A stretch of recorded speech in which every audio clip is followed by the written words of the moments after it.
안녕하세요. 정세현아에서 라이프 레시피 정나래입니다. 음식을 할 때 다양한 기름을 사용하게 되는데 정말 신발도 튀기면 맛있다라는 말이 있을 정도로 식용유로 음식을 가열하면 고소하고 풍미가 좋아집니다.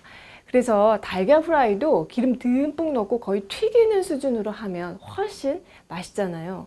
그런데 식용유 중에서 치매를 유발하는 나쁜 식용유가 있습니다. 바로 카놀라유인데요. 카놀라유가 안 좋은 이유를 여러분이 알고 계셔야 그와 비슷한 다른 식용유들도 잘 가려내서 피하실 수가 있기 때문에 오늘 영상 끝까지 보시고요. 내가 쓰고 있는 식용유는 해당 사항이 없는지 꼭 점검해 보셨으면 합니다. 네이처라는 아주 수준 높은 학술지에 게재된 논문이 있는데요. 미국 템플대학교 연구팀에서 카놀라유를 지속적으로 먹었을 때 치매 관련해서 뇌신경에 도대체 어떤 영향을 끼칠까 하는 그런 궁금증에서 이런 실험을 했어요. 자, 쥐를 두 그룹으로 나눠서 한 그룹은 정상식을 먹이고 다른 그룹은 카놀라유가 듬뿍 들어간 식단을 각각 6개월간 먹인 후에 뇌신경의 변화를 살펴보았습니다. 그랬더니 카놀라유를 섭취한 쥐에게서 몇 가지 주목할 만한 변화가 나타났는데요. 우선 평균적으로 몸무게가 18%가량 증가했고요. 뇌 조직에서는 치매를 유발하는 베타 아밀로이드라는 그런 단백질이 증가하면서 뇌세포가 죽어가는 것이 발견되었습니다. 이와 함께 기억력이나 당연히 학습 능력 또한 현저하게 손상되는 것으로 나타났어요. 연구진들이 이런 실험을 진행하게 된 배경에는요, 카놀라유가 가격이 싸면서도 발연점이 높다고 알려져서 카놀라유를 사용하는 사람들이 많아졌기 때문이에요. 식용유의 발연점이라는 것이 뭔가요, 여러분? 바로 가열할 때 발연, 연기가 발생하기 시작하는 온도를 말합니다. 음식도 타기 시작하면 발암물질이 많이 생기는 것처럼 식용유도 연기가 피어오르는 그 시점부터 각종 유해물질이 생기기 때문에 튀김같이 고온으로 요리할 때는 발연점이 높은 식용유가 좋다라는 생각들을 많이 하고 계실 거예요. 카놀라유의 발연점은요, 240도로 웬만한 식용유 중에서는 거의 탑입니다. 그 다음이 포도씨유로 230도인데요. 식용유를 요리를 할 때 발연점 이상으로 꼭 따져봐야 하는 4가지가 있어요.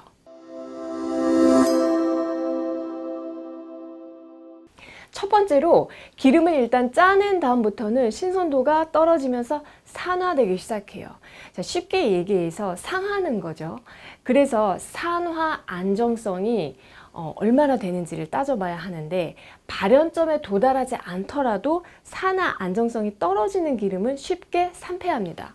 불포화 지방산이 많은 식물성 기름의 경우 더욱더 빠르게 산패가 진행되기 때문에 되도록이면 산화 안정성이 높은 식용유를 선택하는 게 중요하겠죠. 자, 다양한 식용유의 산화 안정성을 측정해서 보고한 연구가 있는데요. 기름이 산화되면서 생기는 극성 화합물을 측정한 그래프이고요. 보시면 카놀라유의 극성 화합물이 150도를 넘어가면서부터 빠르게 치솟으면서 한계값인 27.5%를 초과하고요. 포도씨유는 어때요? 낮은 온도에서부터 극성 화합물이 가장 높게 나타나는 식용유입니다. 두 번째는 오메가6의 비중입니다. 자, 불포화 지방산은요, 크게 오메가3, 오메가6, 오메가9 지방산이 있는데 이 중 오메가3는 염증을 억제하는 작용을 하고 오메가6는 염증을 촉진시키는 그런 작용을 합니다. 그런데 여러분이 오해하시면 안 되는 게 염증이 무조건 나쁜 것은 아니고 필요할 때는 염증 반응이 적절히 생겨야 생명 활동이 유지가 되는데요. 이에 대해서 더 자세한 내용은 위에 염증에 관해서 제가 예전에 올려드린 영상 보고 오셨으면 하고요. 문제는 과거에 비해서 이 현대인의 식단에 오메가6 비율이 지나치게 높아졌다는 거예요. 오메가3와 오메가6는 대사가 될 때 같은 효소를 사용하는데 그러다 보니까 효소를 서로 사용하려고 경쟁적으로 움직이게 됩니다. 그래서 오메가3와 오메가6의 그 균형이 중요한데요. 여러 연구에서 가장 이상적인 비율로 1대4를 말하고 있고요. 1대 10 이상으로 넘어가면 심혈관 질환의 위험률이 증가한다고 경고하고 있는데 현대인의 식단은 그 비율을 1대 15, 25까지도 훨씬 넘어서 깨져 있는 것으로 알려져 있습니다. 그리고 이것은 만성염증의 주요한 원인이 되기도 해요. 따라서 평소에 먹는 오메가6를 줄이고 오메가3의 양을 늘리는 것이 중요한데요. 식물성 오일의 지방 성분 구성 비율표를 한번 살펴보면요. 오메가6가 가장 많은 식용유로는 포도씨유, 해바라기유가 압도적이고요. 그 다음으로 많은 것이 옥수수유, 콩기름입니다. 카놀라유는 이런 식용유보다는 상대적으로 오메가6 비율이 낮기는 하지만 오메가3보다 역시 오메가6가 더 많이 들어있는 것을 알 수가 있고요. 반대로 오메가3 함량이 높은 식용유는 들기름이 1등, 그 다음이 아마씨유인데요. 특히 관절염이라든지 각종 염증에 현재 시달리고 있는 분이 있다면은 오메가6가 넘치는 식용유는 피하시는 것이 좋습니다. 식용유에 있어서 세 번째로 중요한 것은 기름을 잘못 먹으면 혈관이 막힐 수 있기 때문에 항상 트랜스 지방을 생각하셔야 해요. 자, 트랜스 지방은 자연계에 일반적으로 존재하는 그런 지방이 아닙니다. 자연계에 존재하는 지방은 크게 포화지방과 불포화지방 이렇게 두 종류로 나뉘는데 이 중에서 불포화지방이 건강에 좋다고 알려져 있죠.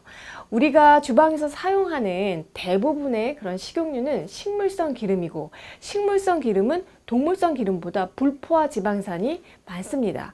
그래서 건강에 더 좋은 거 아닌가 싶지만 불포화지방산이 어떻게 생겼는지 여러분 한번 보세요. 포화지방산은 차곡차곡 잘 쌓여있는 아주 안정적인 구조인데 불포화지방산은 수소가 덜 차 있어서 불안정하다는 단점이 있습니다. 그래서 비극이 여기에서부터 시작이 되는데요.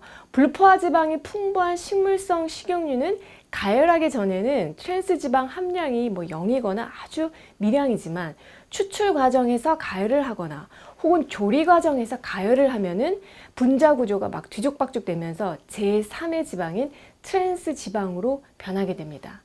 트랜스 지방은 아까도 말씀드렸듯이 자연계에 일반적으로 존재하는 그런 지방이 아니기 때문에 우리 몸에 들어와서도 처리가 되지 못하고요. 특히 혈관에 축적이 되면서 중풍, 암, 치매, 당뇨 같은 다양한 질환을 생기게 할 만큼 아주 치명적인데 세계보건기구 WHO에 따르면 전 세계 50억 명이 이 유해한 트랜스 지방산으로 심장병 위험률, 사망 위험률에 처해 있다고 해요.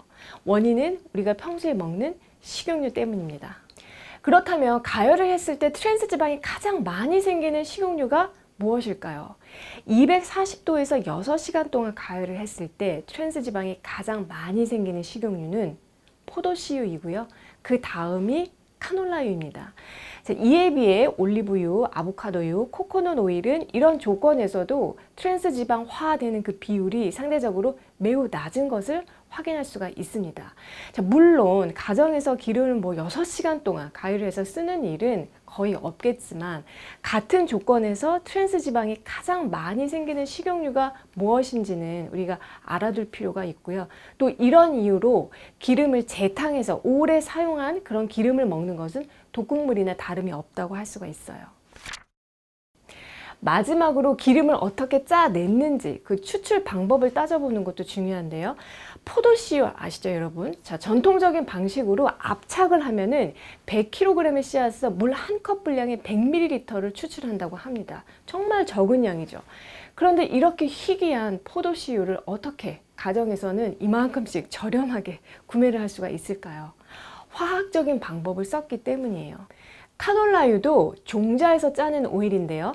이처럼 대부분의 씨앗 식용유는 석유에서 추출한 핵산으로 엄청난 열과 함께 식용유 재료를 녹여서 많은 양의 기름을 짜내는 핵산 추출 방식으로 탄생하게 됩니다. 문제는 핵산이 고인화성 화학물질로 제조 과정에서 정제 과정을 거친다 하더라도 기름하고 100% 분리하는 것이 좀 불가능하기 때문에 식용유의 소량 검출이 되기도 하는데요. 체내에 축적이 되면은 신경계에 악영향을 주는 것으로 알려져 있기 때문에 되도록이면 재료를 눌러서 짜는 압착 방식의 식용유를 먹는 것이 좋습니다. 오늘 내용을 다시 한번 정리하면요. 발연점이 높다고 무조건 좋은 식용유가 아니라는 거 말씀을 드렸고요. 자, 첫 번째, 산화 안정성이 낮고, 두 번째로 오메가6의 비중이 높고, 세 번째로 트랜스 지방이 잘 생기고, 네 번째로 핵산 추출법으로 생산된 식용유라면 피해야 한다는 것이고, 또 이런 조건에 해당하는 최악의 기름으로는 카놀라유가 있었고, 포도씨유가 만만치 않았고요. 또 해바라기 씨유나 콩기름도 해당이 되는데, 이러한 식용유를 매일 먹고 계시다면 오늘 영상 보신 이후로는 가격이 좀 다소 비싸더라도 엑스트라 버진 올리브유나 아보카도유, 또 들기름 등으로 바꾸셨으면 합니다. 여러분, 오늘 내용이 도움이 되셨나요? 올해도 정나래와 함께 슬기로운 식취생활 잘 하시고요. 저는 다음에 또 좋은 내용으로 찾아뵐게요.